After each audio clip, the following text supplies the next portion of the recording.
The Atomic Shop.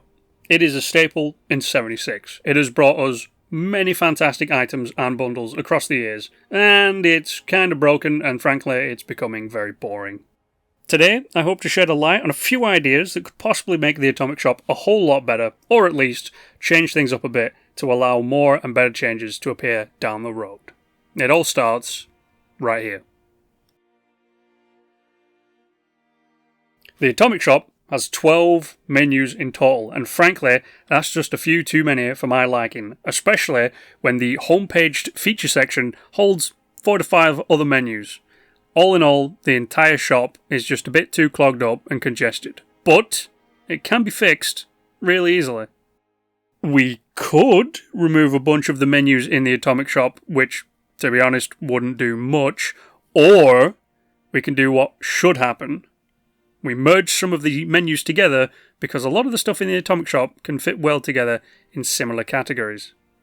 So, the standard Atomic Shop, which is currently on screen for you right now, has 12 menus, which does include Fallout First. Without it, it has 11 in total. Using a teeny tiny bit of manipulation, we can condense these menus down and make it a whole lot more efficient, with only a few changes. First, let's tackle apparel, skins, and styles. These are all pretty much the same. Sure, they each handle a different aspect of the character, but it's just the character, so let's group these together under a new section. There. We've just turned 3 separate menus that deal with roughly similar items into one menu, which allows us to see all things related to our character in said menu. Now it doesn't mean we need to dip in and out of 3 separate menus to buy an outfit or a face paint. Instead, they all mingle in the same Pringles can, which makes it just a bit easier to spend those atoms. Next up is emotes, icons, and photo mode. These 3 aren't as similar as apparel, skins, and styles, but 2 do share something in common, and that's photo mode. So, let's group those together, all snug as a bug in a rug. I decided to throw icons in with these 2 because it frees up some menu space. That's about it. I don't use icons that much since getting the one I really liked, so I'm just going to stick them in there, at the bottom of course, but they need a home, so they sit there. Camp, utility, and account stay the same. They don't need fixing or merging together, but I will say that utility is kind of boring and annoying because it's just lunchboxes and all that, which we get plenty of through the scoreboards, so it could be removed, but I do know a few folks who still buy this kind of stuff from the Atomic Shop, so for now, it can stay, but I'm keeping my eye on it. Fallout First, that's just for those who subscribe, so it doesn't need to move. It stays, but the one change I would give it is that all things Fallout First related stay in this section and don't get added into the featured end tab. This way, it just keeps everything nice and clustered together. Camp is fine, don't need fixing, does exactly what it says on the tin, bash bash bosh, it doesn't change, don't need it, works fine. Bundles is also fine because it allows us to gander at some of the bundles we've missed or ones currently on sale. However, there is one addition I'd make to bundles, and that is to focus all the bundles into this section and remove them from the featured section. This way, we can cut out those tabs in the featured menu, making it a little less cluttered and freeing up a little bit of space. Finally, there is the featured section. This section needs a little nip and tuck, as we did by removing the bundles that would be on sale from its many tabs, but it's a lot easier to explain how I'd fix the featured menu in the second segment. So, let's all admit this together, okay? Ready? Bundles suck. Not all of them, but on a whole, most of them suck big old booty. And I think it's down to the fact that a new bundle has to be released every week, which probably puts a bit of a strain on the team responsible for making the bundles. Plus, I'm guessing they also have to work on the items on the scoreboard as well, so they most likely don't get as long as they'd like to come up with bundles, but I could be wrong. Also, the pricing is annoying. A bundle at 1740 items is just ridiculous. If, and I stress if, what I said is the case, I found a decent workaround. Mini bundles. Mini bundles work like this. Each bundle costs 500 atoms, no more, no less, and contains 3 items altogether. A camp decoration, a random utility item like a lunchbox or a banner, stamps, all that kind of tosh, and a random selection of currency. The reason behind the mini bundles is mainly to allow the quality of the main bundles, the big bundles, to improve by giving the team a bit of extra time to work on the big bundles, which could hopefully improve not only how people look at the Atomic Shop, but what we also get in the bundles. It's pretty straightforward, okay? Bethesda can pick a random world item like a paint can, and then they can turn it from that item into a camp placeable object. This is literally just take object, make camp placeable, put in bundle. It'd probably take like a day to make a few mini bundles, which is fine, because this is where the new tab in the featured section comes in. In this new tab, there would be 3 to 4 mini bundles on display.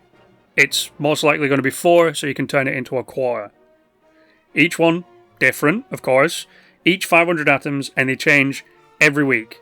This does mean that within 2 weeks, there would be a total of 6 to 8 mini bundles, but due to the fact that they contain 1 item and 2 utility items, I don't think it'd take more than 2 days to make a bunch of bundles that you could put into this little section.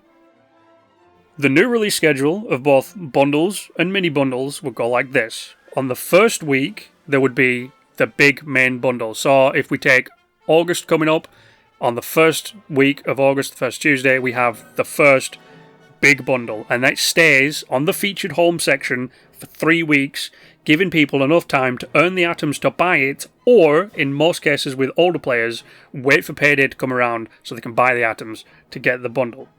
Then, on the new mini bundles tab, we get 2 weeks of mini bundles until the final week of the month, where on the first big bundles featured section, where it was when it started, it gets moved to the leaving soon section, and a new bundle is put into its place, meaning there's only 3 tabs altogether on the featured section: the new bundle, the mini bundles, and the leaving now bundle, which could also have like items from other things in it. The reason that it stays on the homepage and then moves to the leaving section is so even if over the 3 weeks that it's been on that section, you get a full month to either decide if you want to buy it, earn the atoms in-game by doing challenges, or wait for payday to come around, get your pay, and then buy a bunch of atoms to buy that bundle you want. It's pretty simple. I hope I've explained it so far. Now, cost-wise, the big bundles should only now cost 15 to 2,000 atoms, and thanks to the added time to work on the bundles, hopefully they will also be better. The only possible change to pricing would be if the big bundles now contained more items, then I'd be fine with it going up in price to like 2,500 atoms, 3,000 atoms, because there's more in the bundle. Even if mini bundles and the merging aren't implemented, at least hope they change the pricing to round numbers. I hope that I no longer have to see bundles at ridiculous prices, which leaves players with messed up numbers of atoms. No one wants to look at their atom count and see 1,637 atoms. What can you get for 37 atoms? Or how can you earn 3 atoms to round it up to a whole number? I know my explanations on everything are kind of wonky, but that's just because I hate script writing or writing down my thoughts. I do believe that if only the mini bundles were implemented, then the Atomic Shop would see an increase in folks giving it a toss, but we'll probably never know. I do hope that I explained these ideas in such a way you've been able to follow along or get a basic grasp of what I'm suggesting. And I hope that this video somehow makes it to the folks at Bethesda who make these bundles, but I'll probably never know.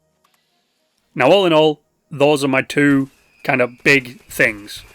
The mini bundles and the condensing of the menus.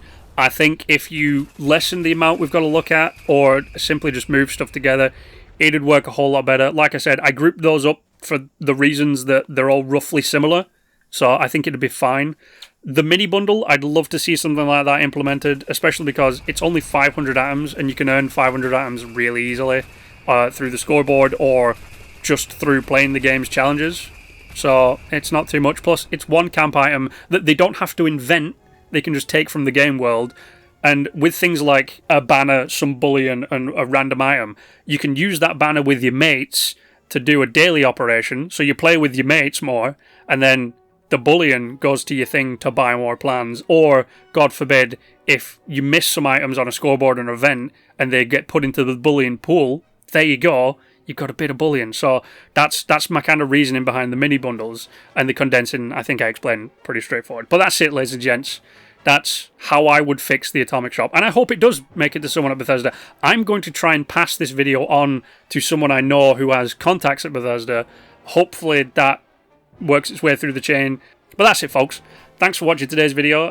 This is the second of my 4 final videos, so I hope it's coherent in some way, and I hope you enjoy the video that comes out after this. And if you haven't checked out the previous video, go check that one out as well. I'll link it somewhere, or I'll post the video, but there it is.